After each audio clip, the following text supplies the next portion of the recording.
जय हिंद मेरे प्यारे साथियों। दोस्तों, स्वागत है आपके अपने राज यूपीपी जॉब में। और आज बात करेंगे सामान्य हिंदी के कुछ ऐसे प्रश्न की जो कई बार पूछे जाते हैं, ठीक है ना। लेकिन फिर भी बहन भाई हमारे गलत करके आते हैं, तो इसमें चलते हैं आगे। पहली बात तो ये दृष्टि की है, तो थोड़ा कहीं ना कहीं एक भी गलती मुझे इसमें ज्यादा गलतियां, बिल्कुल गलतियां ना के बराबर है, ठीक है ना। तो गलतियां नहीं, इन्होंने पहले देख रखा है ना क्रम संख्या, मतलब कितने चैप्टर्स है आपके इसमें, 31 चैप्टर्स हैं टोटल, ठीक है। अब हिंदी वर्णमाला की इस बात करते हैं, इसमें ऑब्जेक्टिव नहीं है जो कि आप प्रैक्टिस कर सको, ठीक है। ये उनके लिए ज्यादा बढ़िया है जिसने आपने हिंदी एक बार ऑलरेडी पढ़ रखी है और आपको दोबारा अगर प्रैक्टिस के लिए चाहिए, तो इसमें आपको क्या दिखने को मिलेगा, ठीक है ना। अभी मैं आपको आगे दिखाता हूँ इसमें क्या आपको जो देखने को मिलेगा, वो ये चीज देखने को मिलेगी। जैसे कि हम कोई भी हिंदी पढ़ते हैं तो इस तरह से मतलब मानचित्र द्वारा नहीं समझाया जाता, लेकिन यहाँ क्या है, मानचित्र दे रखे हैं जिससे बच्चे क्या होता है ना, जैसे के लोग पढ़ते हैं जैसे कि इजी बनाने के लिए खुद को, तो थोड़ा सा इजी हो जाता है इस तरह से, ठीक है ना। अब देखो कुछ बात करते हैं, ठीक है ना। जो हिंदी में कुल वर्ण है 52 है, ये तो सभी को पता है। लेकिन 52 कभी कभी हम इतने बड़े हो गए, हम लोग फिर भी डाउट में कभी कभी रहते हैं कि 52 वर्ण आकर हैं कौन कौन से है, होता है ना ऐसा। हमारे कई एक बहन भाई ऐसे होंगे जिनको 52 वर्ण अभी पूरे पूछूं तो नहीं पता होंगे, क्योंकि कहीं ना कहीं मेरी भी कमजोरी रहती थी, मुझे भी नहीं पता चलते थे। मैं तो ये सोचता रहता था कभी कभी पता नहीं क्या क्या है। तो 52 में क्या होगा, सबसे पहले देखो व्यंजन। व्यंजन की बात करते हैं, संयुक्त व्यंजन 4 होंगे, मूल व्यंजन 33 होंगे, या आगत या उत्प्रेक्षित इसे कुछ भी कह लो, या द्विगुण व्यंजन ये 2 होते हैं, ठीक है ना। इनके 3 नाम होते हैं। और ये पूछ भी सकता है द्विगुण व्यंजन कितने होते हैं, या उसने आगत दे दिया या उत्क्षिप्त दे दिया, तो आप लोग क्या बताओगे। तो ये तीनों एक ही हैं, आज से ये पहली बार कंफ्यूजन दूर करो, ठीक है ना। उसके बाद देखो संयुक्त व्यंजन 4 हैं मूल व्यंजन 33। तो 33 4 37, 37 2 39, ठीक है ना। 39 हो गए आपके व्यंजन। अब स्वर की बात करें तो 11 स्वर तो सभी जान रहे हैं अधिकतर, लेकिन कहीं कहीं आपने देखा होगा कि स्वर कहीं पर 10 कहीं पर 11 इस तरह के होते हैं, लेकिन स्वर 11 होते हैं। ये चीज आज से बिल्कुल मन में जो भी डाउट है निकाल दो, ठीक है ना। तो 33 वो सॉरी 39 और 11 हो गए हमारे 50। और आयोग बाद 2 होते हैं, आंग और आहा, ठीक है ना। ये होते हैं हमारे दो क्या कहने मतलब आयोग भाव। तो टोटल 52 वर्ण ये हमारे हुए मिला के। और इसमें क्वेश्चन पूछ लेगा आयोग भाव वर्ण कौन से हैं, तो आप लोगों को पहचानने पड़ेंगे। ये 2 ऑप्शन दे दिया, मानो ये 2 ऑप्शन दे दिया, 2 ऑप्शन ये दे दिया, इस तरह से आपको पहचानने पड़ेंगे। तो आयोग भाव हमारे होंगे ये, ठीक है ना। इसके बाद 52 वर्ण आज जान गए आप लोग क्या होते हैं, ठीक है ना। इसके बाद अच्छा इसमें और जरूरी क्या चीजें हैं, जरूरी चीजें तो पूरी हिंदी है। मैं धीरे धीरे इसी तरह से रिव्यू करूंगा हिंदी का, जो कहीं पर आपको जो दिक्कत होगी वो यहाँ पर आपकी पूरी दिक्कत दूर होगी। अच्छा दूसरी बात, यहाँ पर आ जाओ डायरेक्ट। हास्व लघु स्वर और दीर्घ गुरु स्वर, यानी कि या तो हास्व स्वर कहेगा वो, या फिर लघु स्वर कहेगा जो क्वेश्चन में आएगा, या दीर्घ स्वर होंगे या गुरु स्वर होंगे।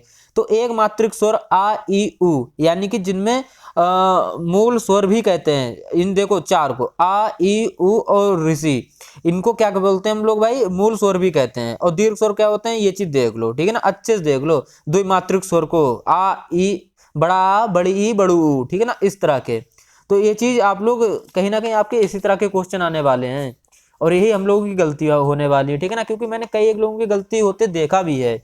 अब देखो जो इंपॉर्टेंट क्वेश्चन है वो आप लोग देखते जाओ। कहीं ना कहीं इसमें बहुत सी चीजें, अच्छा इसमें अधिकतर मैंने देखा है, इसमें ये भी पूछेगा कि कंटेस्ट से, या मानो आपने उसने कोई व्यंजन दिया चा, चा किस वर्ग का है, जैसे कि यहाँ पर देखो चा किस, मिल भी गया, चा किस वर्ग का है। समझ रहे हो कि चा कहाँ से उच्चारण होता है, का उच्चारण कहाँ से होता है। जैसे कि यहाँ देखो कंठे, कंठे व्यंजन कौन से, का वर्ग यानी का खा गा गा अड़ा। और चावर क्या होगा, और सबसे पहली बात एक ट्रिक होती है कचट तप, ये देखो कचट कचट तप, कावर्ग चावर्ग टावर्ग तावर्ग पावर्ग, ठीक है ना। ये देखो कंठे से, तालु से, मूर्धा से, दंते से, ओष्ठे से, ठीक है ना। तो इस तरह के जितने क्वेश्चंस हैं दोस्तों, ये सभी आपको याद करने ही पड़ेंगे, ठीक है ना। और अच्छा क्वेश्चन ए भी आ रखा है, ठीक है ना। स्रा किससे बनता है, का प्लस सा से, इस तरह का सा, यही सा सब घुमा देगा, ठीक है ना। ये हलंत नहीं देगा नीचे। इस तरह के क्वेश्चन आपको बहुत ही सिली सिली मिस्टेक्स होंगी, जो कि आपके जो फाइनल एग्जाम होंगे उसमें ये गलतियां इसीलिए होती हैं, ठीक है ना। गलतियां ना हो इसीलिए मैं बता रहा हूँ आपके लिए। ये चारों पढ़ लेना, ठीक है ना, त्रा ज्ञा स्रा, ठीक है ना, ये सब पढ़ लेना अच्छे से। और देखो मूल व्यंजन, स्पर्श व्यंजन 25 होते हैं, अच्छे से देख लो, कावर्ग वाला, चावर्ग वाला, टावर्ग वाला, तावर्ग वाला, पावर्ग वाला, यानी कि 25 के 25 क्या हो गए हमारे मूल व्यंजन, स्पर्श व्यंजन, ठीक है ना। अंतास्त व्यंजन 4 होते हैं, यारा लाबा, कहीं ना कहीं जो तैयारी कर रहा होगा यूपी पुलिस कांस्टेबल उसको पता भी होगा।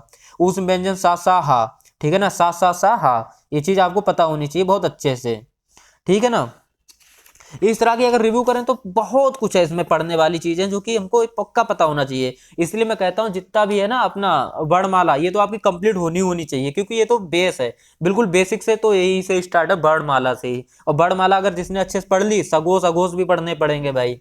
इसकी मैं ट्रिक ऑलरेडी आपको एक बार बता भी चुका हूँ कि सगोस अगोस की ट्रिक क्या है, ठीक है ना। इसके बाद देखो सगोस अगोस यहाँ से भी क्वेश्चन आ सकता है आपका। और ये तो बाकी जो भी मैंने पिछले बताया वो तो आते ही आते हैं।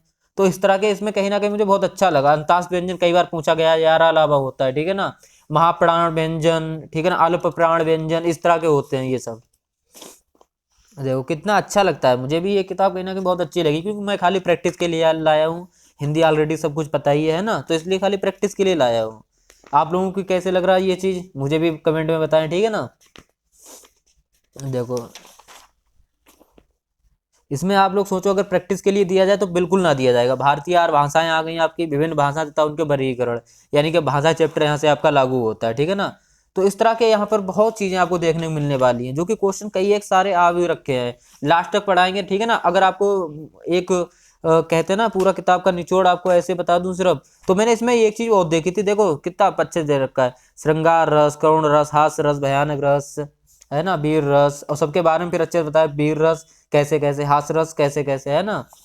मैंने इसमें रचनाएं वगैरह, पर्यायवाची शब्द भी देखो, पर्यायवाची शब्द देखो, अंक है तो अंक के देखो कितने हो सकते हैं, छाप, क्रोड या क्रोड, गोद, अंकवार, संस्करण, आंकड़ा, संख्या, क्रमांक, नंबर, निशान। अश्व यानी अश्व का देखो मराल, तुरंग, सारंग, बाजी, हयंद। अश्व घोड़ा होता है, आप सभी लोग जान रहे होंगे, ठीक है ना। अंचल का देखो आंचल, अंत, छोर, किनारा, अनुपम, व्योम, इस तरह के। तो कहीं ना कहीं बहुत अच्छी ऑलरेडी लगी है मुझे ये किताब। तो आप लोग भी इसको चाहो तो ले सकते हो, वरना कोई जरूरी नहीं है, आप लोगों के पास हिंदी है उससे ही काम हो जाएगा, बस तैयारी आपकी अच्छी होनी चाहिए, ठीक है दोस्तों। ज्यादा फिलहाल इस वीडियो में कुछ नहीं, चलते हैं, कैसा लगा मुझे भी बताना कमेंट करके, ठीक है। जय हिंद।